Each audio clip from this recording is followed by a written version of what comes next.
Bienvenidos a Comprensión de los Tiempos Actuales y hoy le damos lugar a la segunda sesión de cuatro doctrinas fundamentales en la teología con el pastor Hugo Aldana, quien es un estudioso y una cosa de las que me encanta es que él ha estudiado teología, ha investigado, ha revisado y es parte de su pasión. Entonces, está entrando al tema de la doctrina y la teología de pronto por caminos que posiblemente no hemos tocado mucho, que sí se han tocado, pero necesitan ser profundizados. Entonces, eh, vamos a orar y le damos lugar al pastor Aldana. Señor amado, gracias por este tiempo, gracias por el pastor Hugo, por su vida, su ministerio, su familia, todo lo que has puesto en sus manos, por esta clase. Y yo te pido que bendigas a cada oyente, a cada participante, Señor, deseoso de aprender de ti. Te pedimos que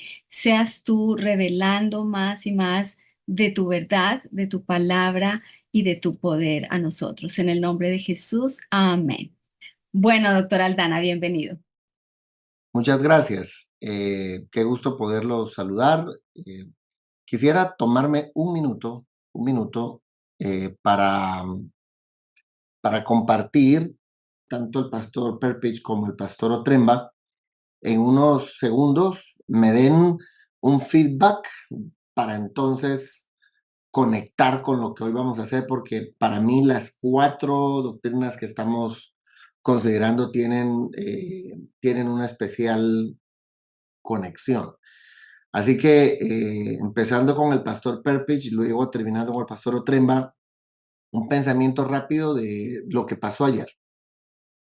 Muchas gracias. Dios les bendiga a todos. Nosotros hicimos ver el tema del tener el cuadrilátero. Para mí me ha servido muchísimo tener esto presente cuando estamos mirando temas de la doctrina.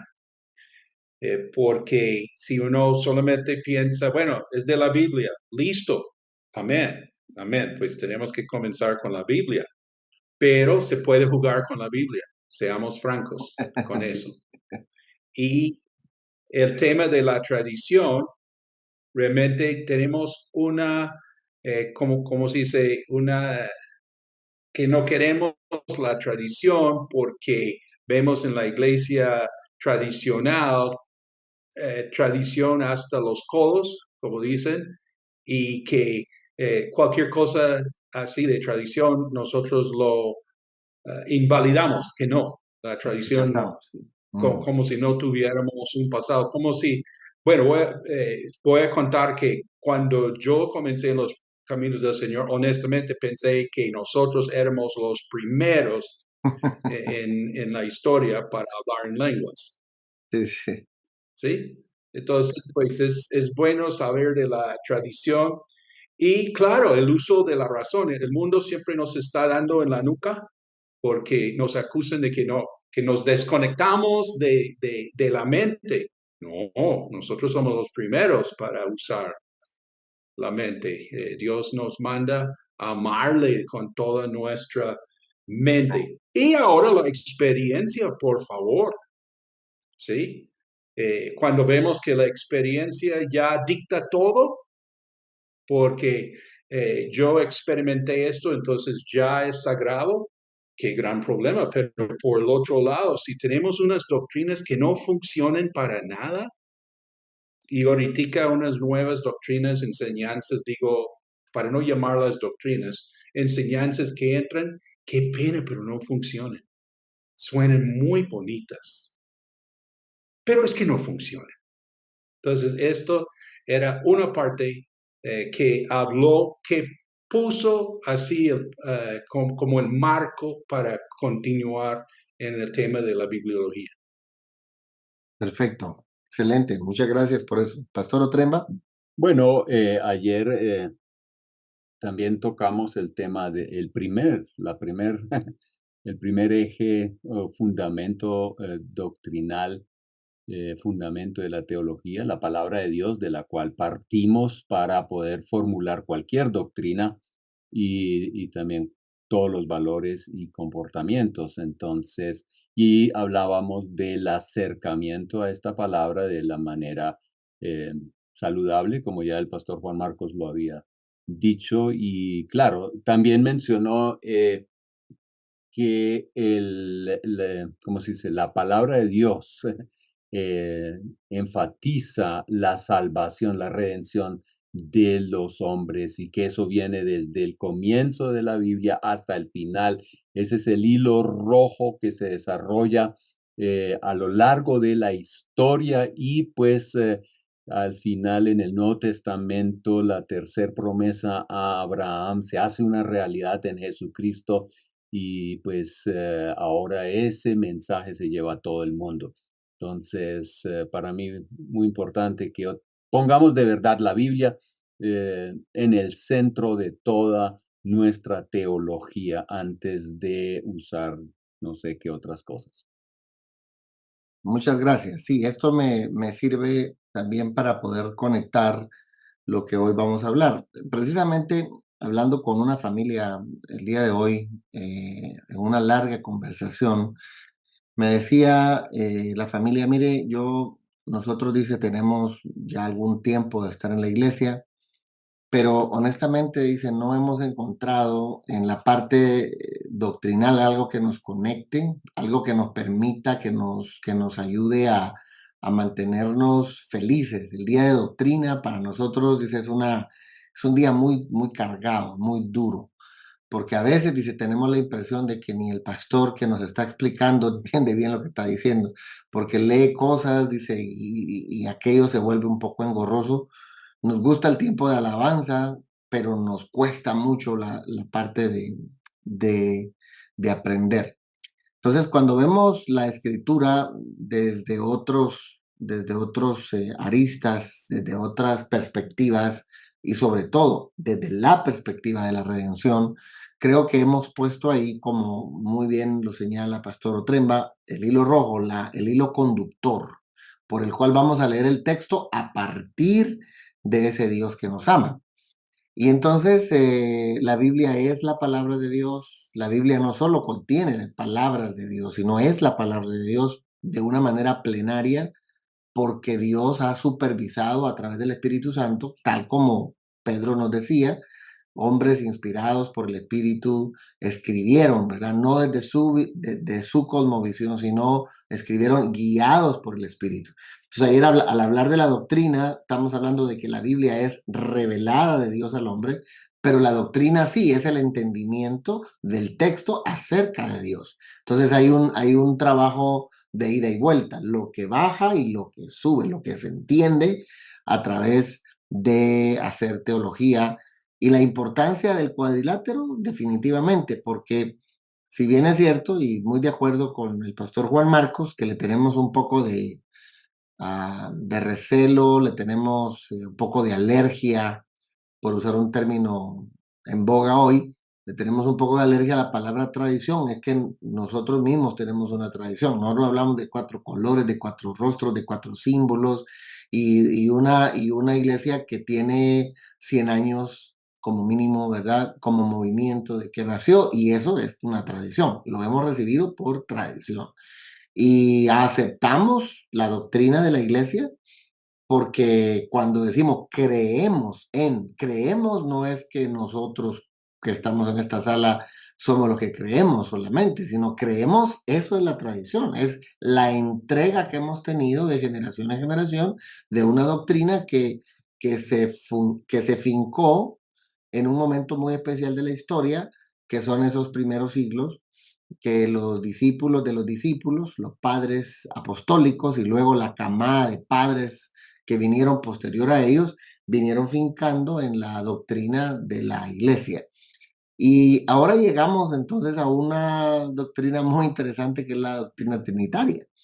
Y digo muy interesante porque han habido, yo no voy a hablar de los malentendidos acerca de la doctrina, porque ahí tendríamos que invertir muchísimo tiempo, pero más bien cómo ese texto bíblico nos trae a nosotros a un Dios trinitario y cómo lo podemos ver desde la cosmovisión de la redención. Porque Si la Biblia es un libro que nos habla de la salvación, que nos habla de la redención del hombre, la revelación trinitaria viene también desde la cosmovisión de la redención.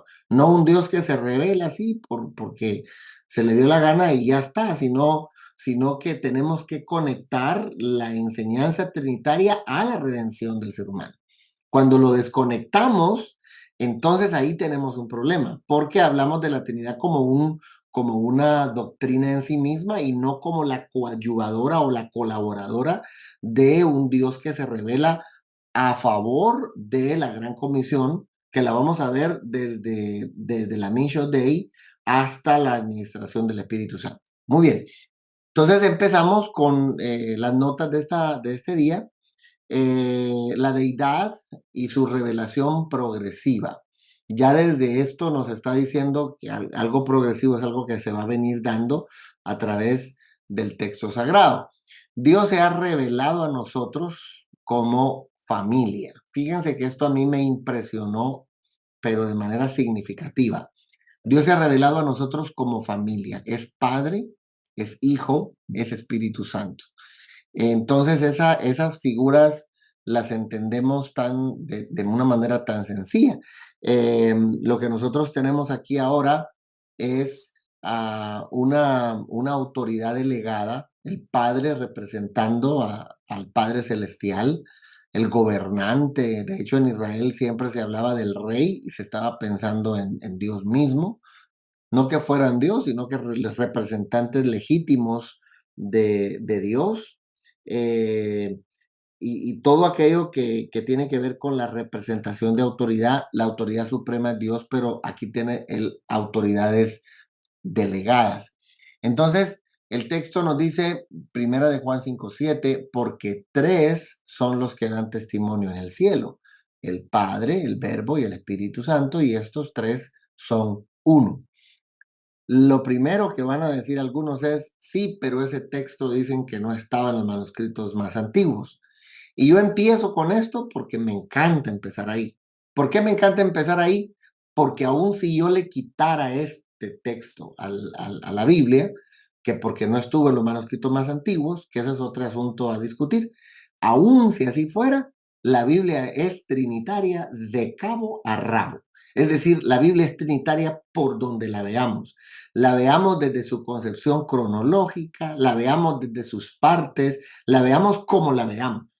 Entonces, es la mala exégesis y el mal entendimiento de los textos que llevó a Arrio a pensar, bueno, Arrio yo hasta lo miro hasta un poquito más coherente que Sabelio, porque Arrio nunca negó que el padre es distinto al hijo. Nunca lo negó. Lo que él trató de enseñar era que el Padre era de la deidad superior, digamos, por hablarlo en lenguaje sencillo, y el Hijo era un Dios, que era menos que el Padre. Eso es Arrio. Sabelio, que es otra, digamos, los dos entendimientos erróneos de la Trinidad. Sabelio pensaba en el modalismo, donde Dios es una deidad y es unipersonal, donde Él es Padre Creador, Hijo Salvador y Espíritu Santo santificador. Arrio por lo menos conocía que el Padre y el Hijo eran diferentes, aunque no le daba la misma naturaleza de la deidad, sino que era un Dios menor, ¿verdad? Como cuando ellos traducen en Juan 1:1, en el principio era la palabra y la palabra era con Dios y la palabra era un Dios. Ese desde la concepción griega, eso no se puede poner ahí porque no dice eso el texto, dice, era Dios, punto, ¿verdad? Entonces, tenemos ahí un gran problema porque en el movimiento pentecostal se gestó casi desde el inicio una rama sabeliana pentecostal, ¿verdad? Que está presente en todo el mundo, ¿verdad? En todo el continente. En el habla hispana, ese ha sido como la piedra en el zapato del mundo pentecostal, porque, pues caramba, me acuerdo de Leticia, ¿verdad? Casi enfrente de nuestra iglesia cuadrangular están unos señores ahí que predican diferente. Y voy a decir una declaración y con esta me voy a tirar del quinto piso. Pero señores, los abelianos no son cristianos. Y miren, me van a poner la pistola en la cabeza. Los abelianos no son cristianos porque el cristianismo es trinitario. Se acabó.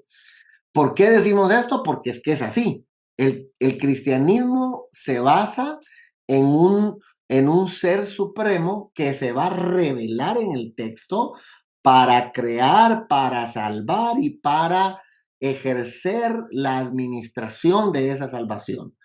Y entonces, no es que estemos descristianizando a los abelianos o a los unitarios.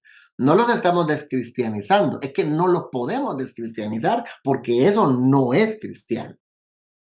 No vamos aquí a andar con atajos que mire, pero sí creen en esto y cantan como nosotros y que no. No, el cristianismo es trinitario y ahí por eso es importante la tradición, porque la tradición, no las tradiciones, la tradición de los primeros siglos, ellos establecen que el cristianismo es trinitario no porque se les dio la gana, sino porque a través del texto, en una lectura exegética natural, no en una exégesis apretada, jalada, buscada o rebuscada, sino que el texto hable por sí mismo y que saque de él mismo, como cuando se hace una correcta exégesis, sin torcer, sin empujar, sin atraer un texto para que diga lo que uno quiere, sino completamente lo contrario, para que el texto hable por sí mismo y diga por sí mismo lo que él tiene. Por lo tanto, por eso empecé con este texto. 3 son los que antes y uno en el cielo. No están los manuscritos, no pasa nada. Toda la Biblia es trinitaria. Y eso no, yo no quiero demostrar hoy dónde está cada texto trinitario, porque eso hay que tener comprensión de los tiempos también, ¿verdad? De estos, del reloj. Y la idea aquí no es tomar texto por texto por texto y pasar por toda la Biblia y entonces porque se han escrito tratados y tratados y tratados para la demostración de la Trinidad. Y alguien que haya comprendido o haya sido enseñado de una manera de un Dios unipersonal, pues va a tener problemas para pensar en una manera trinitaria. Y vamos a hablar claro, en ninguna parte de la Biblia está el término Trinidad, porque no es como otro, tampoco está que la Biblia es inerrante, no hay tal cosa en la Biblia como eso, pero es inerrante, porque toda esta terminología nos llega ahora a nosotros entonces desde la cosmovisión de la teología. Son composiciones y palabras teológicas, aunque no sean bíblicas. De ahí la necesidad de no caer en un biblicismo sin sentido, sino ser personas que tienen una manera de entender. Nosotros hacemos teología a partir del cuadrilátero. Punto. No hacemos teología solo con el texto bíblico, sino que hacemos teología a partir del texto como la autoridad suprema. Por eso es que creemos en la sola escritura. La sola escritura no es carente de tradición. La sola escritura es que el texto es supremo, supremo. Y aún en aquellas cosas donde no se pusieron de acuerdo los padres de la iglesia, eso no lo vamos a ver como fundamental, sino como asuntos periféricos, ¿verdad? Será un asunto periférico entonces todas aquellas doctrinas que se desprendan o que no tenemos necesariamente un entendimiento general y que todos digamos, sí, señor, es así. Bueno, eso es algo periférico, pero no esta. La Trinidad no es periférica, la Trinidad es fundamental. Entonces, llamaríamos cristianos a unos hermanos que con todo corazón invocan a Jesús, pero no son trinitarios. No se puede. Que no les guste, eso sí, seguramente que van a decir que cómo es posible que tal y cual y por aquí por allá y tienen todo el derecho de protestar, pero no tienen la razón. El cristianismo nace desde la cuna, desde el ADN, es un cristianismo trinitario porque la escritura lo va a mostrar. Entonces, Dios se ha revelado en el texto bíblico de manera progresiva. Pero esa progresividad, sí creo que existe ese término, esa progresividad tiene que ver con la redención. Acuérdense que viene a comprenderse que a partir del capítulo 12 tenemos ahí el arranque de una tesis en todo el texto. Entonces ahora vamos a empezar a ver cómo en el texto, a través de esas promesas cumplidas en Cristo, entonces por eso es que es la segunda persona de la Trinidad, porque va a ser Jesús la persona que va a mostrarnos entonces al Padre, viniendo al mundo, se va a venir a mostrar, no que empieza a ser o que existe porque existe desde antes, pero sí que nos ayuda a comprender a dónde Él llega. Entonces, ahí la importancia que tiene entender que la Biblia es la palabra de Dios y nos enseña las doctrinas fundamentales. Imagínense ustedes si nosotros creyéramos que la Biblia se convierte en la palabra de Dios. ¿De qué manera pudiésemos hacer el ejercicio exegético ahí si entonces la Biblia contiene la palabra de Dios o se convierte en la palabra de Dios? Ahí tendríamos un serio problema porque no habría manera de poder entender esta forma en cómo Dios se va a revelar a los seres humanos. De ahí la necesidad de que desde Génesis hasta Apocalipsis tenga una unidad de criterio y la doctrina establece que Dios a través del Espíritu supervisó cada uno de esos libros que debían quedar como canónicos. Por eso creemos en la inspiración de los hagiógrafos, pero creemos en la guía también del Espíritu Santo de los que compusieron estos libros, de los que no los compusieron, sino los que los compilaron y los pusieron todos juntos. Muy bien, vamos al siguiente punto entonces. Dios se ha revelado para mostrar su amor al ser humano. Esta es una gran declaración cuando vamos a hablar de la Trinidad. Dios se ha revelado porque decidió el Señor mostrar su amor. Y esta pregunta, ¿podemos vivir el amor de manera unipersonal? No. De hecho, ¿qué pasó con Adán cuando él está solo aquí, en este mundo? Y no es bueno que el hombre esté solo. ¿Cómo es que? Y es que estaba solo realmente. No, había hecho el Señor todos los animales y estaba en medio de todos los animales, pero él estaba solo porque no tenía con quién convivir, a quién mostrarle su cariño, su amor. No podía sentir el cariño del amor. O sea, no se puede vivir el amor en la unipersonalidad. Necesitamos a alguien a quien amar. Una persona sola pues no puede amar porque ¿quién va a amar? Ni puede amar ni recibir amor. ¿Y qué les parece la declaración? Dios es amor. Cuando hablamos de que Dios es amor, es porque lo vive desde la concepción trinitaria. El Padre, el Hijo y el Espíritu son el amor hecho perfecto. Es el amor hecho perfecto. El amor se vive en comunidad, no se puede vivir en la unipersonalidad. Y dice Juan, queridos amigos, sigamos amándonos. Solitos, no, unos a otros. Porque el amor viene de Dios. Y a veces hemos pensado solamente en el amor que viene de Dios, pero no pensamos en que Dios, como va a decirnos el mismo texto, es el amor mismo. Todo el que ama, ¿a quién? Al prójimo. No se puede vivir solo el amor. El que ama es un hijo de Dios y conoce a Dios. Pero el que no ama no conoce a Dios y ahí está la declaración, porque Dios es amor. Solo en la declaración del amor de Dios, ahí ya estamos hablando de que Dios, si Él es amor, no lo puede vivir solito en la unipersonalidad. Por eso le decimos, lo siento mucho, Sabelio, pero aquí mira cómo le vas a hacer. ¿Cómo vas a hacer para hablar de un Dios que es amor si Él no tiene otro igual? Bueno, alguien podrá decir, tiene a los ángeles y tiene tal, pero eso ya empezar a especular demasiado. Él es el amor hecho perfecto.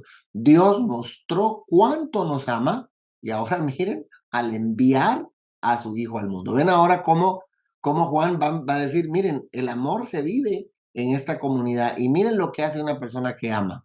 Una persona que ama hará todo lo posible para que las personas a quien ama puedan recibir el efecto de su amor. Entonces, nos mostró el amor enviando a su hijo y a su único hijo al mundo. Y si lo leemos en la sencillez del idioma, aquí no tenemos que andarle buscando tanto. Se ve perfectamente que Dios, que es amor, está enviando a su hijo. Y aquí ahora miramos nosotros que el hijo es otra persona, ¿verdad? Y dice que lo ha enviado para que tengan vida eterna por medio de su hijo. Entonces, la gran declaración, y estoy hablando ahora de cosas generales, pero la gran declaración de que Dios es amor, ya nos está hablando de un Dios trino, de un Dios que vive el amor en más que una sola persona. Por eso, cuando uno empieza a convertirse en un biblicista, es que empieza a sacar textos y que este texto y que el otro texto y que aquí y que allá. No, pero cuando tú empiezas a analizar el texto desde su cosmovisión natural, ahí vas a ver a Dios en la misma declaración. Dios es amor. Ah, Dios es trino. Dios es más que una persona. Importante. En el siguiente vamos a analizar otros aspectos interesantes. La fe cristiana es monoteísta. Dios es uno. No somos enoteístas, no somos monolátricos, sino somos monoteístas. Y la diferencia entre la monolatría y el monoteísmo se vive perfectamente en Israel, que Israel por mucho tiempo fue monolátrico, monolatría o enoteísta. Enoteísta y monolatría el mismo significado. Un enoteísta o un monolátrico es aquel que cree que hay varios dioses, pero que el de él es más grande. Israel tiene esos rasgos, sí los tiene. Acuérdense del texto aquel, ¿quién como tú, Jehová, entre los dioses? ¿Verdad? ¿Quién como tú, magnífico en santidad? Hay un reconocimiento de más, pero el mío es mayor. Y ustedes van a ver que la lucha del Antiguo Testamento es precisamente esa, la lucha contra esa idea monolátrica en Israel. De hecho, la idolatría es algo que va a llevar a Israel a la ruina hasta el punto del exilio, porque siempre tuvieron esa mezcla de ideas de dioses, de deidades. Pero no, la fe cristiana es monoteísta. ¿Y por qué decimos esto? Porque muchos cuando piensan en Trinidad, la primera cosa que dicen, como los testigos de Jehová a veces nos acusan, de que la fe cristiana es una fe eh, triteísta, ¿no? Creer en tres dioses y que un dios de tres cabezas y todas esas son unas aproximaciones equivocadas, incorrectas, como también las que a veces en el afán de querer explicar la Trinidad, la explicamos que es como una naranja, que es cáscara, que es esto y que es lo otro, o que es un triángulo, que es el sol y qué tal. Miren, no existe ningún tipo de figura, de analogía que pueda compararse a Dios. Yo al principio de mi trabajo ministerial a veces hacía ese tipo de analogías y de símbolos, que Dios es más o menos como esto, pero cuando entendí que Dios es misterio, entonces dejé de usar eso. Lo dejé de usar porque no es necesario.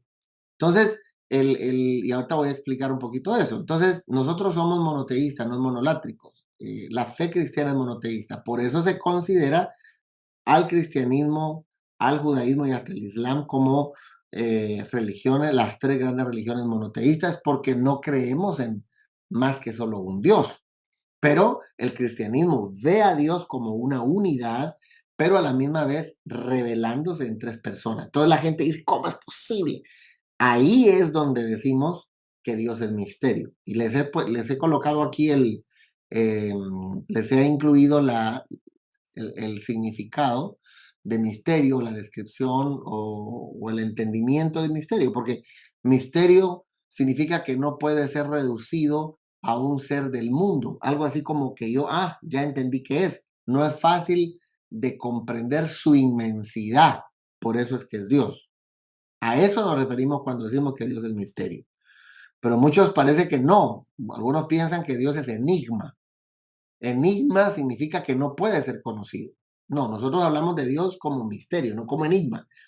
Si decimos, es que Dios es enigma, es un enigma, es algo que no puede ser conocido. No, la Trinidad puede ser estudiada perfectamente en el texto, pero sí llegamos a un momento donde nos paramos delante de Dios y decir, caramba, esto es más grande que mi cabeza. Este Dios grande, extraordinario y maravilloso, lo adoro con todo mi corazón y sé que está ahí y lo adoro con toda mi alma, con todo mi ser, pero no puedo explorar su grandeza, pero no llegar nunca a su profundidad. A eso se refiere cuando alguien dice que Dios es misterio, no cuando no podemos explicar lo que es la Trinidad. Tristemente, el otro día le digo a un pastor, mira, ¿y qué es la Trinidad? Desde que lo escuché, era casi como cuando en la televisión le hacen pip, ¿verdad? Ya está eliminado. Dice, Dios es la manifestación en tres personas. Dice, no, esa terminología la tenemos que afinar. No se habla jamás, por ninguna razón, y no importa quién sea, puede ser el presidente de la iglesia si quieren, que si dice que Dios es manifestado, afuera, señor, le tocamos el pito. No, Dios es revelado, revelado, no manifestado. Si habla de manifestación, está fuera de lugar, es una palabra equivocada. Si después dicen que Jesús ha sido manifestado en carne, ahí se puede usar. Pero cuando nos referimos a Dios, jamás como manifestado, porque eso es modalismo, eso es sabelianismo. Se revela, no se manifiesta. Esos son términos teológicos. Entonces, no, la palabra manifiesta no la puedo usar, no ahí, úsela en otra cosa. Hoy tuvimos una manifestación gloriosa de Dios, está bien, pero no cuando vamos a hablar de Dios. Cuando se habla de Dios, nunca, por ninguna razón se va a usar Dios manifestado, es Dios revelado. Y yo eso cuando lo oigo, yo siento que de aquí del pelo me agarran cuando oigo, oh, Dios se ha manifestado, entra, ay, ay, ay. Y si me ven así, dice, oh, lo tocó el Señor. No, estoy molesto por oír que hay un fulano ahí hablando de Dios como un ser manifestado. No, no, eso no me puede. Bueno, dejo de predicar y entonces entro y sigo con el tema. Perdónenme que yo me emociono mucho. Bueno, cuando hablamos de Dios, tenemos grandes declaraciones del texto, empezando con Génesis 1:1, ¿verdad? Es obvio y quiero dejarlo claro que no usamos de ninguna manera la Trinidad en el Antiguo Testamento, pero hay declaraciones trinitarias. Y esto es importante porque cuando usted va a discutir el tema de la Trinidad con un sabeliano, él va a correr para allá. Él se va a ir directito al Antiguo Testamento. Y no podemos discutir la Trinidad en el Antiguo Testamento porque ahí no se no se han revelado las tres personas, pero están las tres personas. Una cosa es que primero conozcan a mi Padre y luego me conozcan a mí, pero otra cosa es que no existamos más que solo un Padre y es el mismo Hijo, que ese es como quien dice, el gran problema que se viene suscitando. Entonces, desde que empezamos con Génesis 1:1, el texto dice en las grandes declaraciones trinitarias, en el principio creó Dios los cielos y la tierra. Y empezando desde esa palabra, en el principio creó Elohim, que luego se traduce como magistrados o jueces, y lo que vemos que es una palabra singular que es plural a la vez. Hay una pluralidad en la singularidad del nombre. Y eso es algo maravilloso porque yo lo digo en singular. En el principio Dios creó los cielos y la tierra. Pero si lo vamos a ver desde un entendimiento de la comprensión del término, en el principio los magistrados o los jueces y hasta los dioses, si usted quiere, creó los cielos y la tierra. Y siempre se va a mantener en una declaración singular, pero hay ahí una comprensión de una pluralidad en el texto. Luego, el verso 26, cuando dice el texto, hagamos a los seres humanos o hagamos al hombre y a nuestra imagen, conforme a nuestra semejanza. Este es muy, muy importante. Entonces, ahí nosotros vamos a encontrar desde el inicio del texto y está lleno, los profetas están llenos cuando de repente entra ahí, podríamos habernos metido a todo el asunto del ángel de Jehová, que el ángel de Jehová está hablando con Josué y Jehová le contestó y luego el ángel le dijo Y entonces uno empieza a ver, bueno, ¿y con quién está hablando, verdad? Pero para ir de manera simplificada, el 1.26 dice, hagamos a nuestra imagen, nuestra semejanza, etcétera. Entonces vemos ahí una pluralidad. En el principio Elohim y luego hagamos nuestra imagen. Pensando ya en el capítulo 11, en el momento cuando se edifica la torre de Babel, dice, y dijo Jehová, he aquí el pueblo es uno. Y quiero que le pongan cuidado a esa palabra. El pueblo es uno. El término es ejad, es uno, ejad. Y todos estos tienen un solo lenguaje. Y han comenzado la obra y nada les hará desistir ahora de lo que han pensado hacer. Y luego, bueno, descendamos y confundamos ahí su lengua. Ahora vemos otra vez la pluralidad. Dios está hablando, Jehová dijo, y dijo Jehová. Está hablando Dios en primera persona, dijo Jehová en singular. El pueblo es un ejad, el pueblo es uno, está unido. Nada los va a hacer desistir de lo que quieren hacer. Bueno, descendamos y confundamos. Bueno, pues estamos hablando del mismo pasaje con la misma persona. Está hablando Jehová y ahora está hablando en plural de descender y confundir. Pero dice descendamos y confundamos. Entonces, podemos ver en textos como estos que aquí no estamos discutiendo la Trinidad, pero son declaraciones trinitarias. ¿Por qué razón? Porque aquí hay una pluralidad de lo que estamos hablando, ¿verdad? Podemos invertir mucho tiempo en textos como estos, que está plagado el texto. Solo queremos entender que las personas reveladas son una unidad desde la eternidad y por la eternidad. Que ahí es donde algunos confunden que Dios se ha revelado como quien dice que en el momento que se revela la segunda persona de la Trinidad, que es en la persona de Jesús, que ahí entonces empezó a existir. No, ellos ya están desde la eternidad y hasta la eternidad.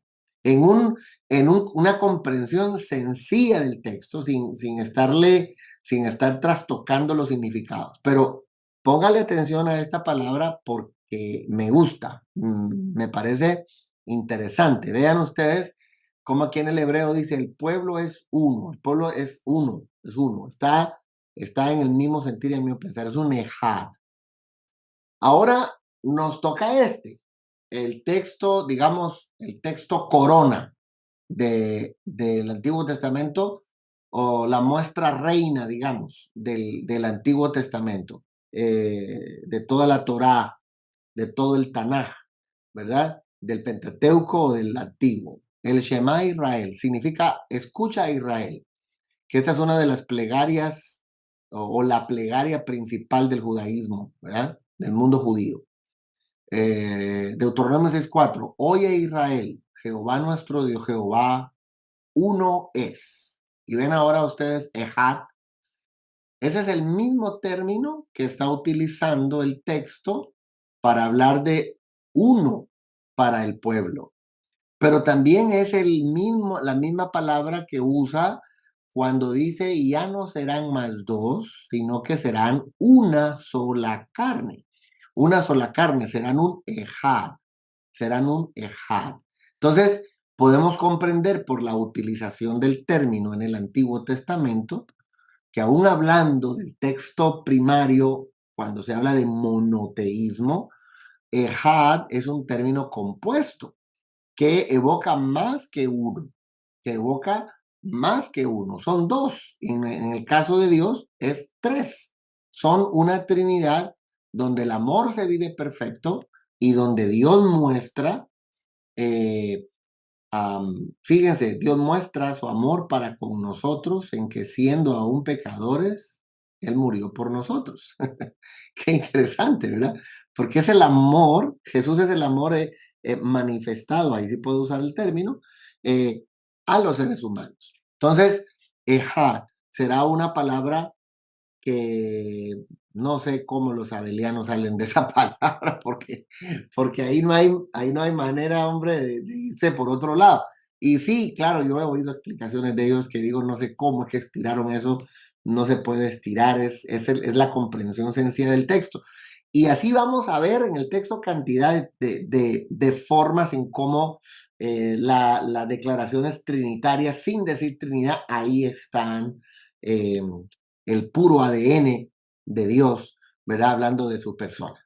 Entonces, ¿cómo entendemos la deidad o a la deidad revelada progresivamente? Pues es ahí donde debemos comprender que la revelación trinitaria se da en la economía de la redención del hombre. No podemos verlo de otra manera, ¿verdad? Se da en la economía de la redención del hombre, se da en el entendimiento, en la forma en cómo Dios va a salvar al hombre, así es como Él se va a presentar. Y para verlo de una manera más sencilla, a través de algunos textos de esa progresividad de la deidad, tengo aquí para ustedes en la siguiente gráfica unos textos que nos van a ayudar a comprender ese gran proyecto de Dios, saliendo o partiendo de Efesios 1:4. Cuando dice Efesios 1:4, ahí se encuentra la Mission Dei o la misión de Dios, cuando Él establece que desde antes de la fundación del mundo Él nos eligió, nos amó y nos eligió para ser santos y sin mancha. Esa es la misión de Dios, el gran proyecto de Dios, lo que Dios quiere para los seres humanos. Pero claro, no podemos quedarnos en el entendimiento del 1:4 de Efesios. Tenemos que pasar por dos textos que son primarios, principales, y su estudio es necesario, imprescindible, impostergable, completamente necesario, requisito, diría yo, que es el capítulo 3 y el 12 de Génesis. ¿Por qué? Porque el 3 de Génesis nos va a hablarnos a nosotros de 4 esferas del hombre caído, 4 grandes áreas en los que el hombre va a fracasar. Primero, en su relación con Dios. La relación con Dios, una vez rota, le impide al hombre lograr la misión de Dios, ¿verdad? Por esa razón va a ser necesario Cristo. Pero segundo, en su esfera matrimonial también va a tener un gran descalabro. El texto del capítulo 3, en uno de sus textos dice, bueno, le dice a la mujer, y tu deseo será sobre tu marido. Que lo que quiere decir eso es, tu esposa te va a tratar de gobernar. Y el hombre dice que la va a tratar terrible, ¿no? Entonces ahí vemos que el gran proyecto de Dios en el capítulo 1 y el 2 de fructifiquen, pásensela bonito, dirían en Colombia, pásenla chévere, se arruina. ¿Por qué se arruina? Porque el pecado entra. Entonces se arruina la relación con Dios, se arruina la relación en la pareja.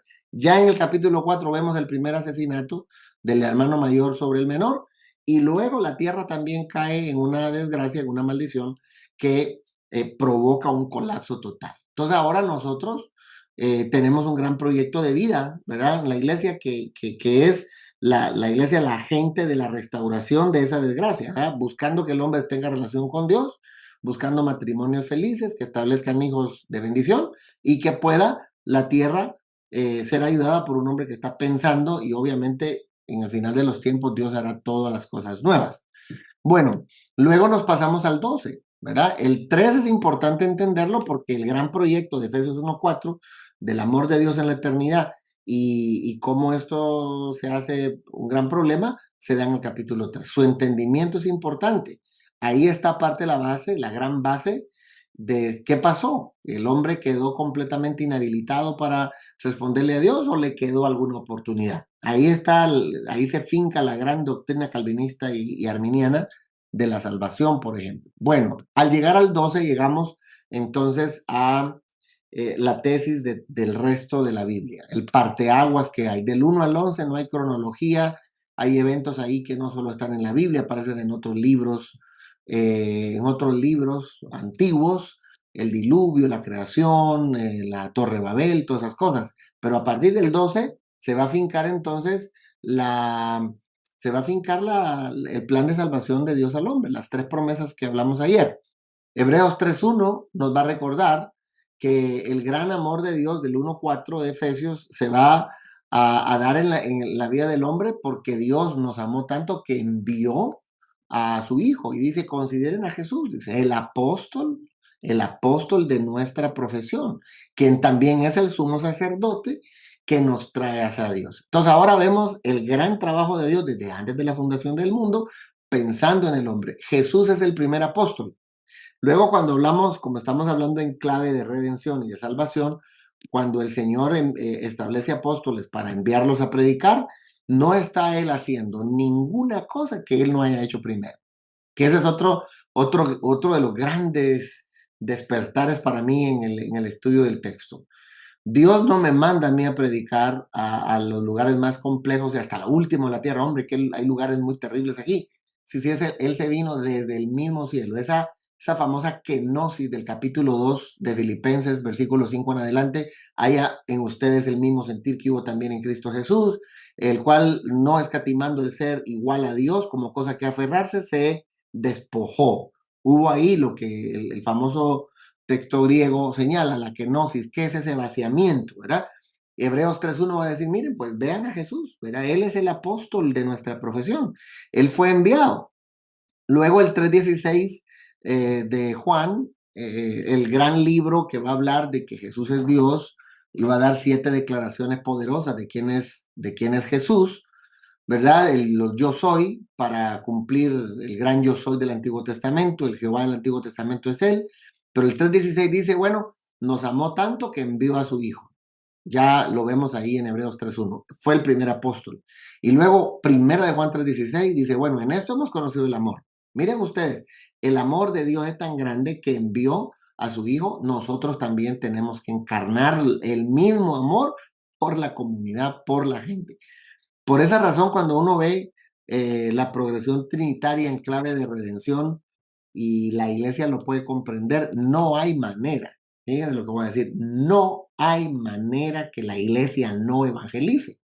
No hay manera que la iglesia no se encarne, que la iglesia no salga a la calle, que la iglesia no haga su trabajo, porque es que Dios ya lo hizo. Él no nos está mandando a hacer ninguna cosa que Él primero no haya hecho. Entonces, cuando el Padre envía a Jesús es porque la iglesia también tiene que encarnar lo mismo. Y luego, terminando el libro de Juan, dice, bueno, dice Jesús, de la misma manera como el Padre me envió, 3.1 de Hebreos, bueno, yo también los estoy enviando a ustedes. Qué manera más extraordinaria. Pero para eso no los voy a dejar solos. Yo ya me voy, pero les voy a enviar otro consolador que esté con ustedes y él pues les va a enseñar todas las cosas, va a redarguir de pecado, etcétera, etcétera. Luego va a decir el texto, ¿verdad? Nadie puede llamar a Jesús Señor si no es por el Espíritu Santo. Entonces ahí vemos cómo se va a revelar ahora la tercera persona de la Trinidad. ¿Verdad? Se va a revelar la tercera persona, el espíritu del que ya se habla en el Antiguo Testamento, pero por cantidades extraordinarias, textos que vamos a verlos en el contexto trinitario. El 1.8 va a decir, van a recibir del espíritu, y ahí todavía no, lo va a pasar esto, lo van a recibir un empoderamiento, una dinamita que los va a llevar a ustedes a la predicación. ¿En dónde? En Jerusalén, Judea, Samaria y hasta el último de la tierra. ¿Y por qué hasta el último de la tierra? Porque el mandato de Génesis 12.1 al 3 es para toda la familia de la tierra. Ven ahora ustedes cómo volvemos a sacar el contexto del amor de Dios al mundo. Hechos 2 nos va a recordar en clave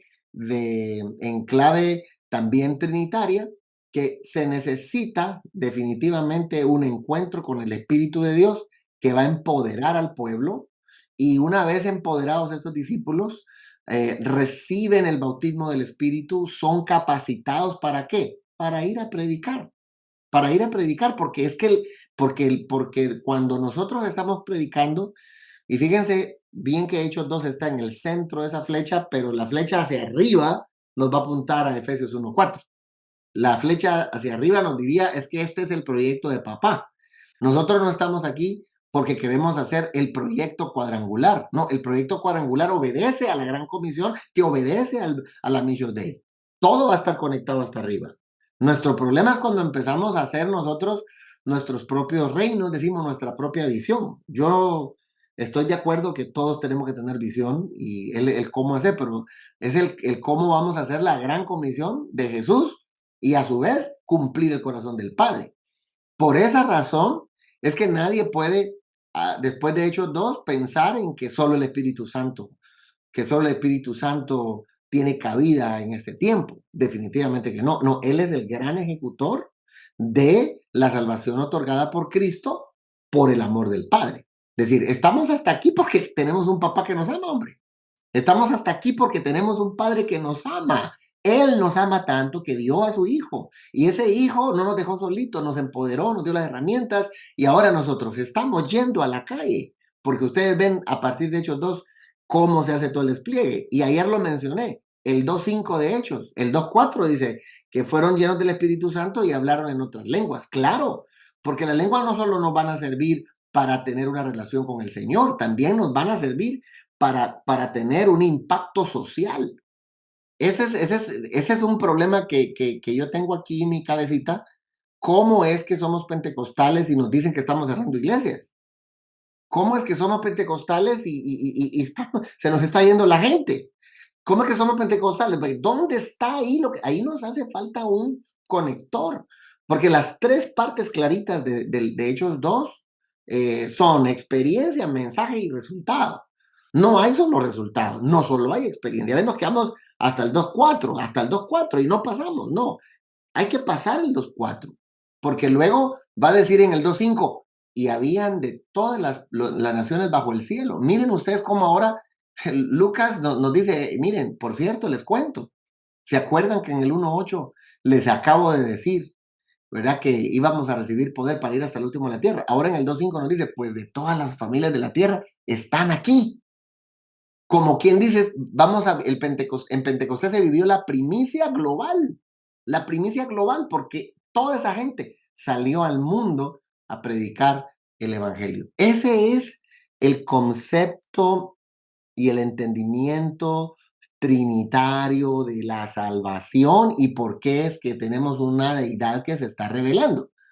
Ya va a decir, por último, el apóstol Pablo en 2 Timoteo 2.2. Bueno, ustedes oyeron que les he enseñado verdades. Bueno, les he enseñado estas verdades que ahora ustedes deben predicárselas a personas idóneas que sean capaces también de reproducirse. Es decir, este trabajo es cumpliendo con el amor de papá, cumpliendo el amor de papá, cumpliendo el amor del Padre que nos amó tanto, que dio a su Hijo, y nosotros también tenemos que encarnar lo mismo. Y a mí, ¿saben qué es lo que me impresionó? Pero de verdad yo caí de rodillas cuando estaba yo estudiando esto, en su comprensión, como ahora creo que lo entiendo un poco mejor, en el momento que él deja su comodidad para venirse aquí entre nosotros. Dejó su comodidad. Digo, ¿y yo qué he dejado? Cuando él me dice, hey, ahora te toca a ti. El 2021 de Juan. Bueno, yo, dice el Señor, él ya me envió. Así como me envió, los envío a ustedes. Pero, ¿qué tipo de envío tenemos ahora? ¿Qué tipo de apostolado tenemos? ¿Estamos teniendo un apostolado encarnacional o estamos teniendo un apostolado puramente denominacional, donde yo mato más por ser cuadrangular, por ser de una denominación, que por estar cumpliendo con la misión del Señor? Y a mí esas cosas me hacen pensar, y a veces soy un poco crítico de esto y me critico a mí mismo. Digo, yo no quiero estar cumpliendo mi misión. Yo quiero estar satisfaciendo el corazón de nuestro Padre, porque esa es como la más cara aspiración de todo cristiano. Termino con estas declaraciones. La redención es trinitaria. La redención es trinitaria. Tito 3:4-6, pero cuando se manifestó la bondad de Dios nuestro Salvador, miren, la bondad de Dios nuestro Salvador y su amor por los hombres, Él nos salvó, no por las obras de justicia que nosotros hubiéramos hecho, sino según su misericordia, por medio del lavamiento de la regeneración y de la renovación del Espíritu Santo, que Él derramó sobre nosotros abundantemente por medio de Jesucristo nuestro Salvador. Ahí están los tres. Ahí están los tres. La redención es trinitaria. El Padre es la primera persona de Dios que nos amó y envió a su Hijo. El Hijo es la segunda persona de Dios o de la Trinidad que murió por nuestros pecados. El Espíritu Santo es la tercera persona de Dios que administra la salvación. Entonces, aquí vemos que la redención es trinitaria. Desde el principio, esta es la revelación progresiva de Dios. Dios se ha revelado progresivamente por el plan de salvación que en el texto viene avanzando. El bautismo es trinitario. Por tanto, vayan y hagan discípulos de todas las naciones, bautizándolos en el nombre. ¿Ven? en el nombre. No dicen los nombres, dicen el nombre. Los abelianos ven aquí, ya ven que es uno, sí, es un ejad. Es un ejad, es una unidad compuesta. En el nombre del que nos amó, el Padre. En el nombre del que nos redimió, el Hijo. Y en el nombre del Espíritu Santo, que es el administrador de esta salvación. Ahí vemos nosotros entonces en el mismo bautismo, en el mismo momento que estamos nosotros celebrando la vida de esa persona, estamos viendo que hay ahí una completa ejad, ¿verdad? Una unidad compuesta donde el nombre es singular porque Él es uno, porque Él es un Dios, pero es Padre, Hijo y Espíritu Santo. Entonces el bautismo es trinitario. El ministerio cristiano es trinitario. Primera de Corintios 12, 4 al 6. Ahora bien, hay diversidad de dones, pero el Espíritu es el mismo. El pneuma es el mismo. Hay diversidad de ministerios, pero el curios Señor es el mismo. Hay diversidad de actividades, pero el Theos, el Dios, es el que realiza todas las cosas en todos. Entonces, Dios capacita a su iglesia con dones, con capacidades, con regalos, porque hay diferentes ministerios. Muy seguramente, si recuerdo bien, el término griego ahí va a ser diaconías, diferentes servicios. Yo estoy capacitado para un servicio en una diversidad de actividades que tiene la iglesia. Soy un regalo para servir en el proyecto grande porque Dios es el mismo Theos que realiza todas las cosas. Entonces el Padre realiza todas las cosas. Él es el gran motor, el Señor el mismo que nos ha salvado y el Espíritu Santo también es el mismo. Es el mismo, es el mismo, es el mismo. Sí, el mismo ejad, pero con personas diferentes. La devoción cristiana también es trinitaria. Efesios 2:18, ahora todos podemos tener acceso al Padre por medio del mismo Espíritu Santo, gracias a lo que Cristo hizo por nosotros. Tenemos acceso al Padre por medio del Espíritu Santo, por lo que hizo Jesús en la cruz. La unidad cristiana también es trinitaria, pues hay un solo cuerpo y un solo espíritu, tal como ustedes fueron llamados a una misma esperanza gloriosa para el futuro. Hay un solo Señor, una sola fe, un solo bautismo, un solo Dios y Padre de todos, quien está sobre todos en todos y vive por medio de todos. O sea, la unidad también es trinitaria. Hay un Dios y Padre, un solo Señor y un solo Espíritu. Otra vez está allí. Y la perseverancia cristiana también es trinitaria. Judas, versículos 20 y 21. Pero ustedes, queridos amigos, deben edificarse unos a otros en su más santísima fe, orar en el poder del Espíritu Santo y esperar la misericordia de nuestro Señor Jesucristo, quien les dará vida eterna. De esta manera se mantendrán seguros en el amor de Dios. Ven ustedes cómo el amor viene uniendo la figura trinitaria desde el principio. Seguros en el amor del Padre, la misericordia del Hijo, en el poder del Espíritu Santo. Bueno, esto es mi presentación acerca de la revelación progresiva de la Trinidad vista desde la cosmovisión de la redención. No sé, ¿qué les parece? Gracias, doctor Aldana, fantástico. Vamos hoy, bueno, escuchando verdades muy, muy importantes y centrales. No sé si el pastor Juan Marcos quiere comenzar haciendo algún comentario referente a lo que ha escuchado, que le llamó la atención. ¿Hay una pregunta? Quería preguntar, ¿qué dijo la familia hoy? O sea, ¿cuál fue el punto que te dijeron hoy que una familia te habló algo de la prédica? En el inicio les estaba comentando que una familia me dijeron que les gustaba mucho la iglesia en el sentido de lo que cantaban y todo, pero cuando llegaban a la parte de la doctrina les parecía muy complicado entender los términos de la Trinidad y todo este asunto porque que a opinión de ellos ni el propio pastor podía explicarles lo que realmente era la Trinidad y otros asuntos. Entonces, que a veces es un problema que tenemos porque las iglesias que tienen actividades de doctrina pasan por el problema de que esos son los días a veces menos visitados de los templos. Cuando vienen esto, no es generalizado, obviamente, pero sí tenemos un problema bastante serio en la transmisión natural de las doctrinas fundamentales de la iglesia. Eso es el comentario. Ok, gracias. Y para concretar, Ario decía que Jesús era como un Dios, pero Así es, menos. menor categoría que el O Padre. sea, él ok. En cambio, Sabelio con el modismo tiene a Dios unipersonal. Así es.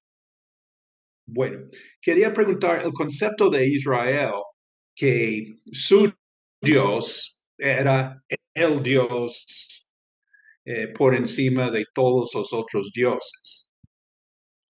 ¿Está bien o está mal? Enoteísmo es incorrecto. De hecho, nuestro Dios es uno, no hay más, solo hay uno. ¿Verdad? Entonces, el enoteísmo es idolátrico porque le da lugar, le da cabida a otros. Y Dios dice que es celoso, no comparte su gloria con nadie. Por lo tanto, el enoteísmo es una aberración al monoteísmo, Bueno, ok, en un sentido, pues en un sentido, es la verdad, hay un solo Dios. completamente. Pero en otro sentido, Claro, eh, los hay pueblos, ¿verdad? otros. Los pueblos tenían otros dioses, ahí estaba Baal, estaba Acera, estaba Astarte, estaban otras deidades, que por cierto, ahorita les voy a decir una, esta les va a doler. Bueno, nos va a doler a todos porque es media tremenda, ¿no? Cuando Israel llega a escuchar esa canción o esa canción a Baal, ¿quién como tú, oh Baal, entre los dioses? Y quién como tú, magnífico y tal. Israel dice, hey, espérenme, espérese, ¿cómo que Baal? No, Baal no, y agarran toda la poesía y la canción a Baal y le quitan Baal y le ponen Jehová. ¿Quién como tú, ya entre los dioses? Y se vino al salterio de nosotros, a los salmos. Y tenemos como 12 o 13 salmos que pertenecían a otras deidades que se fueron adjudicadas al Dios de Israel. Bueno, ahí los dejo con esa porque esa cuando la vi sí pasé con dolor de alma toda la noche, sobre todo porque uno no quisiera imaginar que alguien tomó algo de otros para dedicárselo a Dios, pero efectivamente eso pasó. Bueno, Pablo dice que los ídolos no son nada, Así es, ¿correcto? así es, Pero él dice que los que ofrecen a los ídolos ofrecen a los demonios. claro. Bueno, ¿a qué voy? Quiero preguntar, digamos, estos dioses que ya nombraste, algunos, Baal, Bel, Dagón, Mazda, Nike, estos dioses, ok, no son nada. Delante del Dios de Israel no son nada, pero para sus pueblos eran todo. Si no recordemos, por ejemplo, el tiempo cuando los sacerdotes, aquellos estaban queriendo que su Dios contestara con fuego, ¿se acuerdan? Para ellos cuando estaban orando lo estaban haciendo corazón. Yo no creo que estaban jugando, ellos de verdad pensaban que Baal les iba a contestar, pero no les contestó porque delante de Dios no son nada, porque nunca les contestaron realmente. Pero para ellos era todo, pero no lo era para el Dios de Israel. Bueno, y un misterio y una enigma, la diferencia es, El misterio es algo que no se comprende a cabalidad porque es muy grande, más allá de nuestra comprensión. Dios es, en ese sentido, el misterio, porque uno lo puede conocer, estudiar, profundizar, meterse y no se lo acaba. Siempre habrá algo más grande que uno no puede comprender. A la manera teológica, la Trinidad la podemos comprender hasta cierto punto, porque es la manera como Dios se ha revelado a nosotros, pero Él es más grande todavía que lo que nosotros imaginamos. Ahora, el enigma es algo que sencillamente no se puede estudiar, no tiene entrada, es un enigma, Entonces Dios es un misterio, pero no es un enigma. correcto. ¿Y cuándo van a ministrar por las personas que hemos dicho Dios se ha manifestado en 3 personas? Creo que necesitan estudiar. Gracias a Dios por este programa, porque van a oírlo. Siento que me jalan de las orejas cuando digo que dicen que Dios se manifiesta. Eso es un concepto sabeliano que yo entiendo y lo digo sencillamente con ironía, porque muchos de los que oran así o los que invocan a Dios así es porque no les han enseñado bien y no podemos tampoco sacarlos, pero sí ojalá enseñarles, ¿verdad? Que así no debe ser. Bueno, en cuanto a las palabras, la diferencia entre sea manifestado y sea revelado es, Que revelación son 3 personas, manifestado es unipersonal en 3 diferentes tiempos. El mismo Padre es la misma persona del Hijo y es la misma persona del Espíritu Santo. Revelado, Padre primero, Hijo segundo, segunda persona de la Trinidad, Espíritu Santo, tercera persona de la Trinidad, pero los 3 son eternos. bueno, eh, Elohim y también hagamos al hombre son claves trinitarias. No podemos enseñar la Trinidad a partir de ellas porque la Trinidad como tal es un concepto del Nuevo Testamento, ya cuando vemos toda la revelación. Pero si solo tuviésemos el Antiguo Testamento, entenderíamos, obviamente, que hay algo más en Dios, parte de ese misterio, pero no había sido revelado. Con todo el texto ya podemos enseñarlo. Ahora, en ese punto yo quiero intervenir un poquito. Aquí hay Sí. una pregunta y yo creo que ayudaría a aclarar ese punto acá.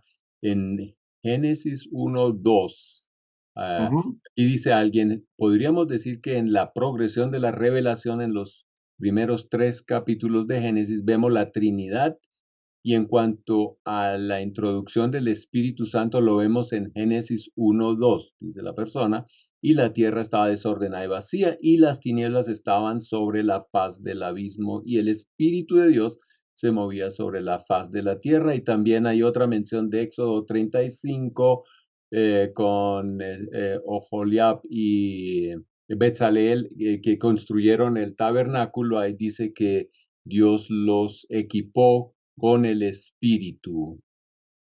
Sí, definitivamente. Como dije, no era la idea de buscar cada texto del Antiguo Testamento que tuviese algún entendimiento trinitario, sino le decía que no íbamos a dormir porque hay muchísimos.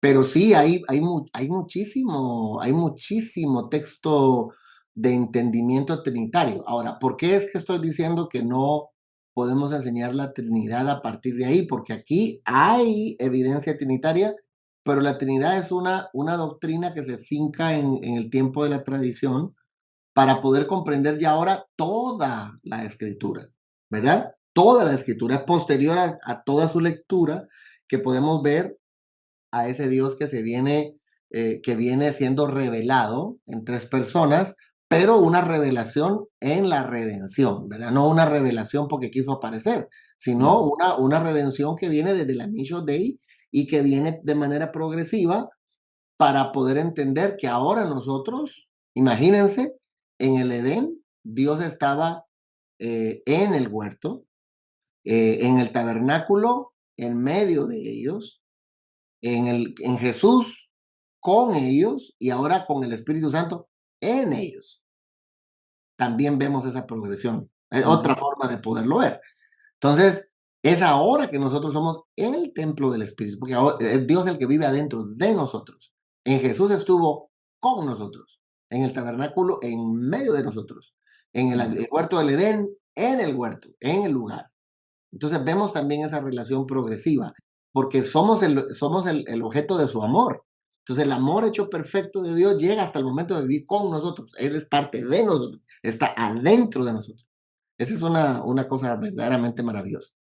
Ahora, hay otra pregunta aquí. Desde esta perspectiva trinitaria, en base a la salvación, ¿los calvinistas o arminianos están en lo correcto? Es creo Sí, que una pregunta. ambas posturas compartimos, en ese sentido lo compartimos igual. La progresividad de la revelación, ambas posturas la ven de manera similar.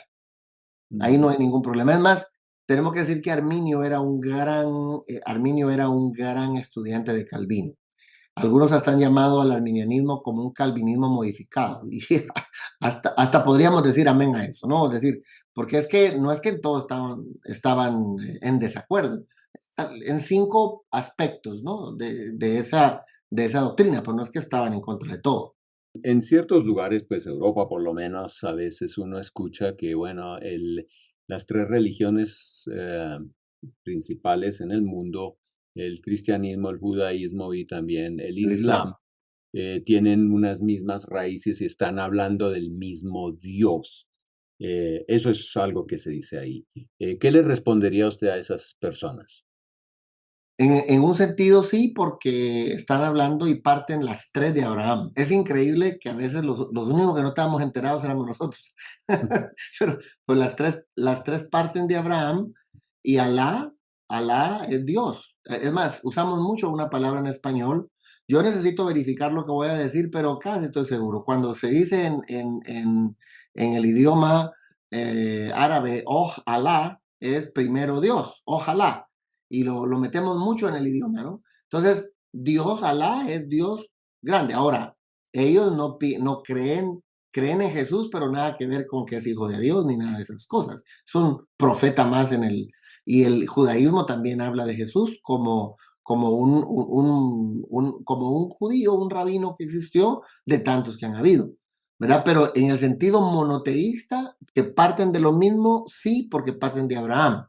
Ahora, que no compartimos la manera en cómo la revelación progresiva se da, pues eso es diferente, porque el judaísmo solo tiene Antiguo Testamento y ellos siguen esperando la tercera promesa. Por esas Ujú. razones que están hablando de el Mesías que va a venir. Para ellos no ha venido y lo están esperando.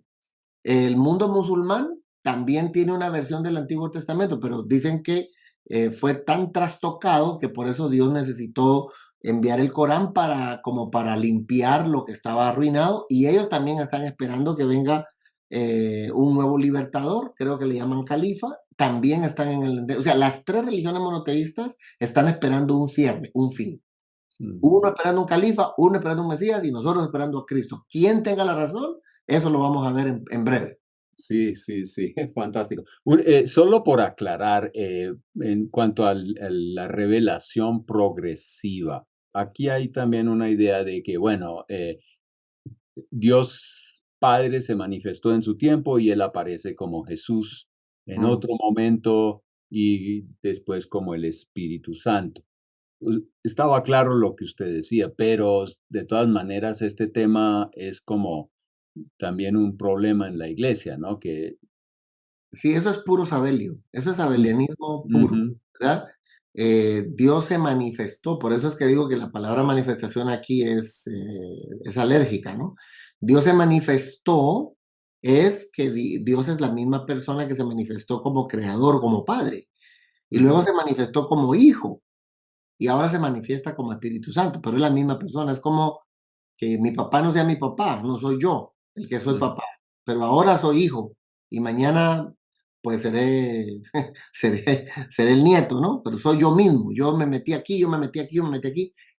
Y esa es una manera de entender el texto, pero es una manera, eso es biblicismo, cuando uno agarra un texto por aquí, un texto por allá, pero cuando uno mira la economía general del texto, Ya. mirándolo de una manera natural, como la exégesis debe de verse, vemos que Dios se ha revelado a los seres humanos así y vemos su pluralidad porque no es cuestión que tenemos problema con un texto, por eso empecé con aquel que dicen que no está en los manuscritos. Yo le quito eso y la Trinidad sigue ahí, y aún le quito Mateo 28, 19, 20 y la Trinidad va a seguir ahí. O sea, tengo que hacer una mutilación Sí. extravagante para quitarle todo. Y yo creo que seguiría diciendo, seguiría la Trinidad surgiendo. No es problema de uno o de otro texto. Toda la Biblia está escrita en clave redentiva y la redención propiamente se revela con un Padre amoroso, con un Hijo misericordioso que viene a salvar y con el Espíritu Santo que administra la salvación del Hijo y que satisface el corazón del Padre.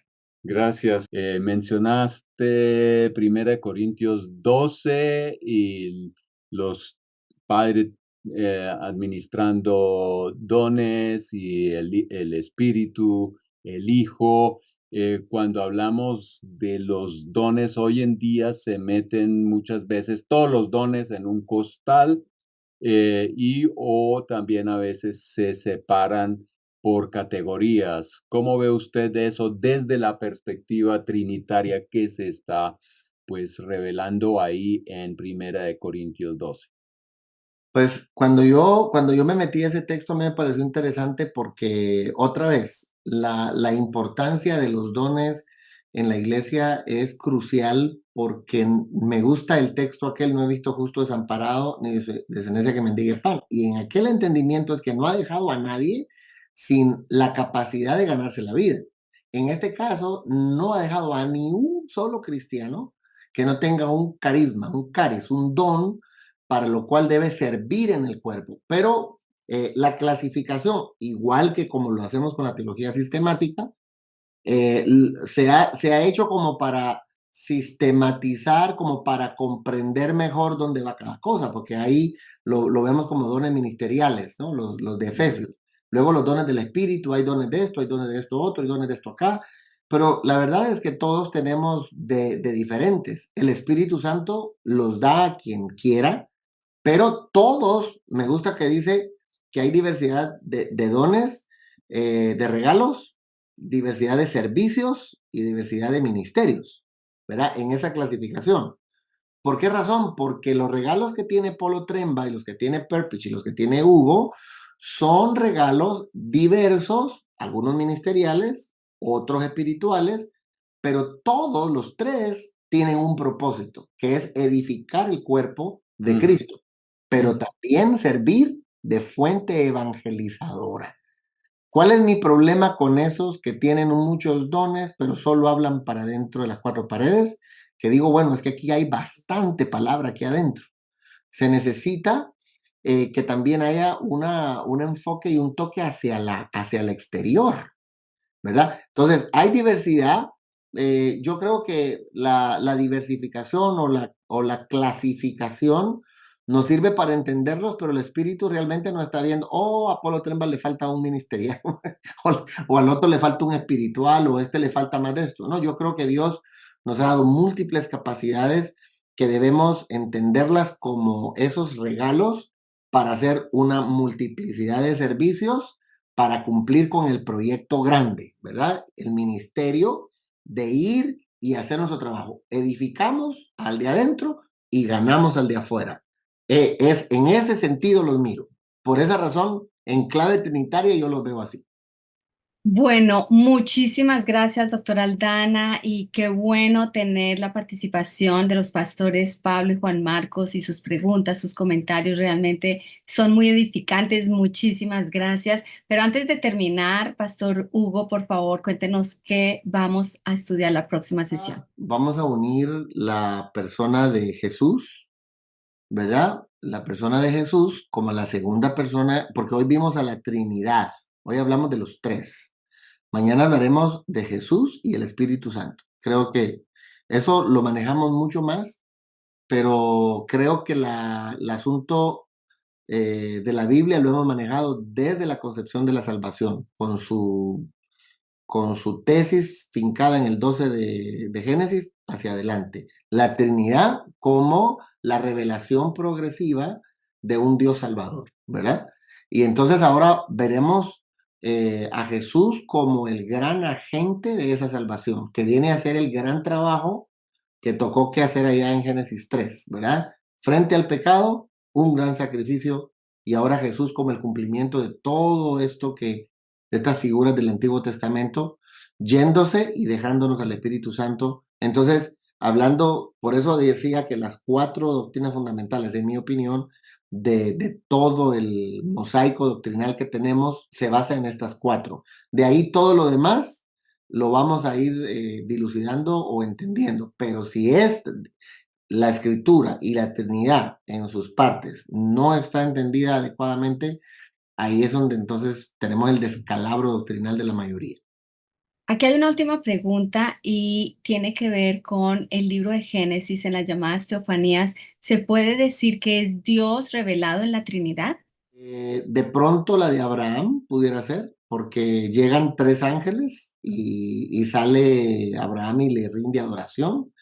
Ese pudiera ser, pero sí, claro, podemos ver que hay teofanías o formas de Dios, hay cristofanías también, ¿verdad? Manifestaciones, ahí sí puedes usar el término, de un aspecto cristológico. El mismo ángel de Jehová pudiera ser estudiado desde esa cosmovisión, pero sí, es muy misterioso todo esto, ¿no? De la Trinidad. A mí me ha servido y yo como que lo he tratado de verlo de una manera sencilla a través de la conmoción de redención, porque a veces me la explican de una forma que, pues, cómo es que queda en todo el gran marco de la salvación. Como el que está aquí, pastora, también, que habla de Génesis 1.1 y Juan 1.1, efectivamente. ¿Verdad? Juan 1.1 empieza hablando de Dios, Elohim, y Juan 1.1 dice en el principio era el verbo. ¿En qué principio? El mismo principio del que habla Génesis 1.1. Esa es una conexión directa porque Juan va a demostrar que Jesús es Dios con las 7 grandes declaraciones, ¿verdad? Lo va a demostrar. Entonces, ¿cómo empieza el Dios creador? En el principio Dios creó. ¿Cómo empieza Juan? También hablando del gran Dios creador. ¿Verdad? Entonces, sí, claro que hay una conexión directa y ese inicio tiene que ver con el inicio que hizo también el libro de Génesis. Así que es maravilloso. Yo no sé, pero disfruto mucho esto. Bueno, excelente, excelente. Muchísimas gracias por todas las respuestas. Gracias por su tiempo, por su estudio, Pastor Hugo. Y les recordamos, esto es de bendición. Repáselo, estúdielo, investigue más, seamos como los de Berea. Y no solamente eso, compártalo con otros, ponga comentarios en el YouTube, póngale un me gusta, compártalo y propaguemos sana doctrina a través de la tierra.